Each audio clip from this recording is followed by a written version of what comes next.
Where can you find gourmet organic coffees, a friendly hometown atmosphere, and beautiful views of Humboldt Bay and beyond?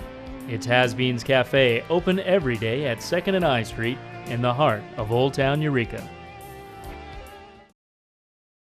Little shop of hers, little shop of hers, shop till you drop at the little shop of hers.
This is Charles Douglas of the Sentinel reporting from the Access Humboldt Media Center here in Eureka. Today our special report concerns the growing Tea Party movement and its impact here in Humboldt County. Having formed just over a year ago, the Humboldt Tea Party Patriots have made their presence felt on the local political scene. Originally conceived as a libertarian movement associated with presidential candidate Ron Paul, the Tea Party has broadened its original message, namely opposition to higher taxes and higher government spending, to encompass more traditional conservative messages on healthcare reform and the environment. We've brought together for you our coverage of last summer's Tea Party march on Congressman Mike Thompson's office, a march that succeeded in its goal of forcing Mr. Thompson to have a town hall meeting on healthcare issues here in Humboldt County. And we've combined that with our coverage of this year's Tax Day Tea Party protest, where the organizers featured speeches by various local and statewide political candidates, and also circulated a petition that will appear on this November ballot, with namely an initiative that would wipe out California's climate change or global warming law.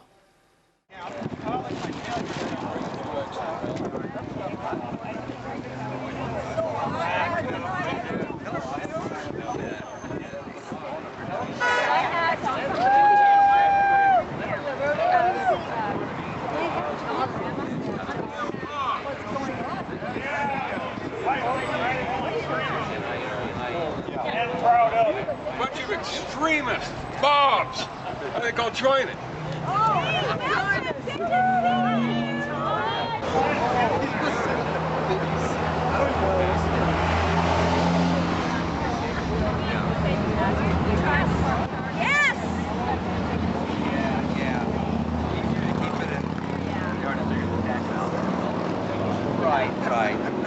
So if I can ask you a question. One of the things Obama promised during the campaign was that Medicare would get to negotiate as a group for drug prices, just as the Veterans Administration did. Now he's met with the drug companies, cut some sort of side deal with them, and he's turned his back on the campaign promise. What's your opinion of that? If his lips are moving, he's lying. That's it.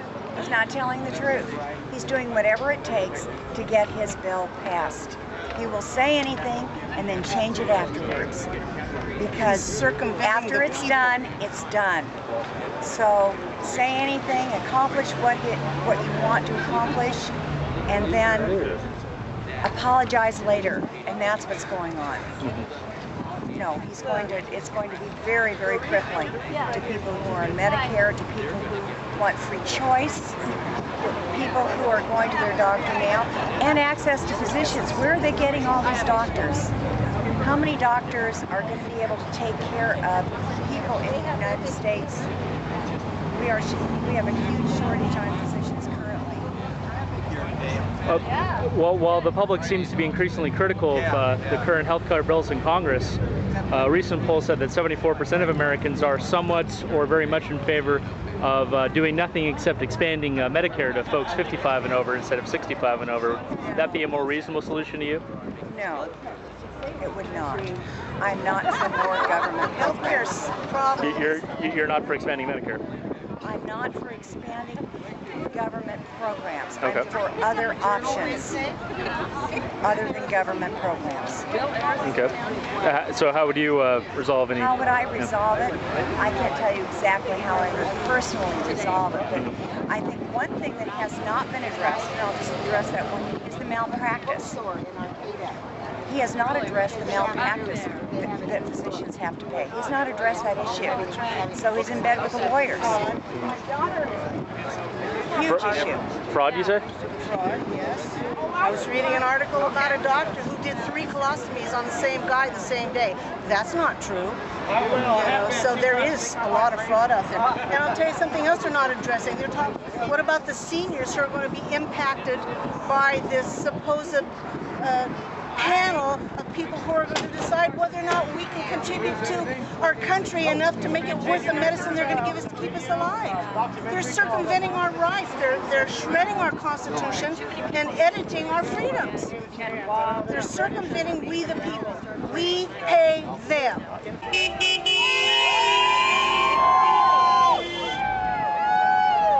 You've all heard of House Bill 3200, I'm sure.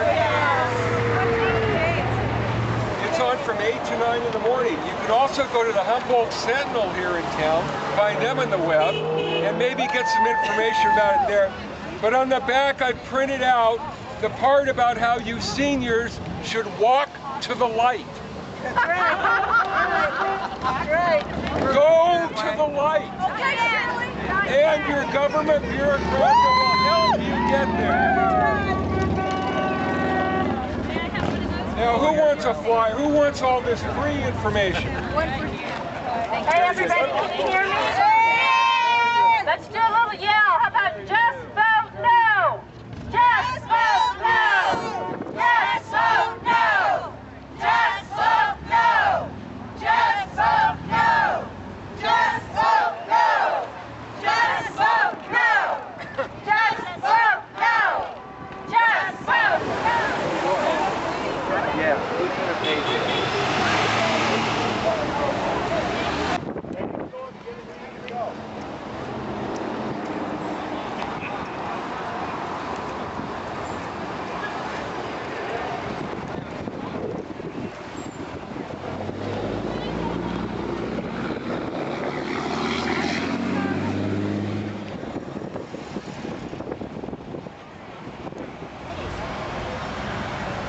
So what brings you out here today? I think we should have a civilized debate on healthcare. I don't approve of the way the opponents of the healthcare reform are voicing their opinion. They're shouting out everybody. It's not democracy. And I think our current system is very too expensive. A lot of obscene profits are going to the healthcare industry.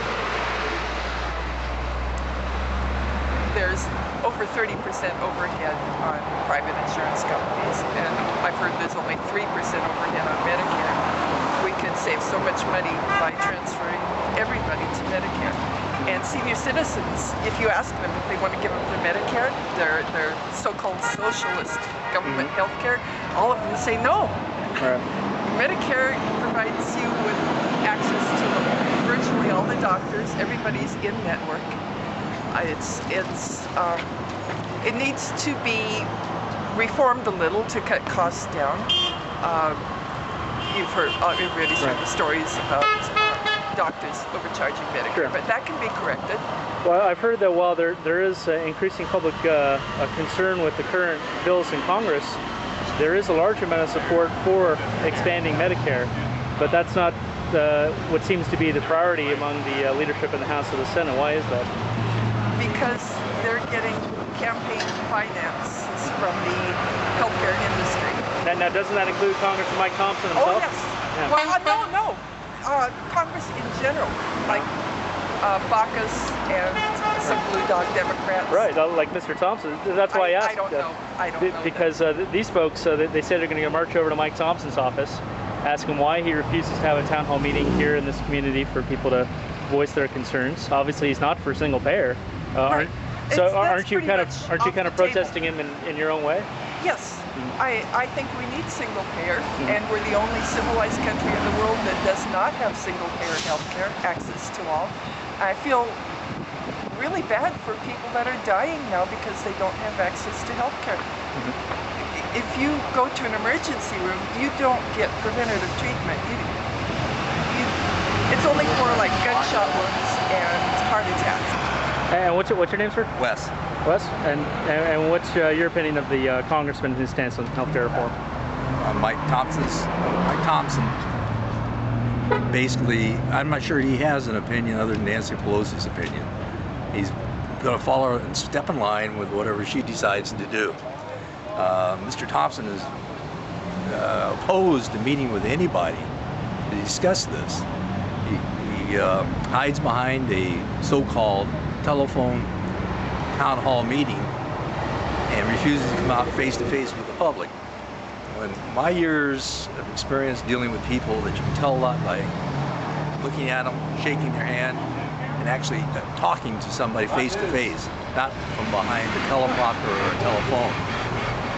When we're talking about single payer anything is not a good thing for anybody. If you only had one automobile insurance company, you only had one automobile manufacturing company, if you only had one healthcare plan, if you only had one of anything, that draws against the good of everybody, because it takes away competition, it takes away the ideas and creativity, and it focuses people into just falling in step with one trained thought of mind, and it's restrictive. And would you call our current system a rural free market or more of a cartel? I would call our system is not the perfect system, but quite frankly, it evolved over a period of time, and it was evolved through government interference. Medicare is a socialized piece of business, basically, you call it, put on by the government, along with Social Security and other things, and they're all failed. Every one of them's failed. If they talk about gigantic fraud and mishandling, well, how can you improve that by making it bigger? Don't you think you should go back and correct the problems you have now and then talk about exchanging or expanding or whatever? But to take a problem that's big and bad now and just make it bigger, that doesn't solve anything. When they talk about taking and covering more people at less cost, that can only say one thing. That's a reduction of services. How can you take something and make it bigger, have it cost less, and provide the same services? It's impossible. Phone one, I'm talking about cutting out the face of the people. That phone one's fake. They control the answers. Yeah, he wouldn't let me in at all. No. I know. I got a call. He's scared to face it, face to face. There he is. They're all doing the same thing. Yeah. I will get him up here to the town hall meeting so we can actually talk to him. Well, he doesn't have one planned as of yet. His schedule's still in flux, but I can take your name and number and put you on the list with all of the schedules on. I have a question. We're actually going to schedule one and have a seat there for him. I heard about that. Yeah. He is otherwise engaged on that day.